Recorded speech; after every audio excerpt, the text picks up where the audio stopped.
কি খবর ভাই, ভালো আছেন? আলহামদুলিল্লাহ ভাই ভালো। কি আপনার কি অবস্থা? অবস্থা?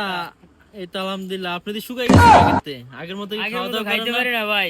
আগের মতো খাইতে পারো না? না ভাই, এখন এই হ্যাঁ মাঝে সাঝে দু একটা ফুচকা খাই, হ্যাঁ, একটা তারপরে? ঝালমুড়ি খাই চাচার কাছ থেকে। হুম। আর এই যে আমাদের দোকানের সামনেই জমির ভাই দোকান আছে, এখান থেকে হালকা পাতলা কিছু খাই। আগের মতো খাইতে পারো না? না ভাই, চেহারা মনে হয় দুঃখজনক যে আগে তো বিষয়। শুকাই গেছে গা তোমার। আরে হ্যাঁ, আমি তো দেখলাম সেদিন বিরিয়ানির দোকানে 2 প্লেট বিরিয়ানি খেয়েছো। তুমি কি না আগের মতো ভাই, খাইতে খাইতে পারো না? পারি না ভাই, এক হ্যাঁ প্লেট বিরিয়ানি নিয়ে ভাই আমার অবস্থা খারাপ হয়ে ও গেছে ভাই, আহা, পুরো অবস্থা খারাপ হ্যাঁ ভাই। আগের মতো খাইতে পারো না? ভিডিও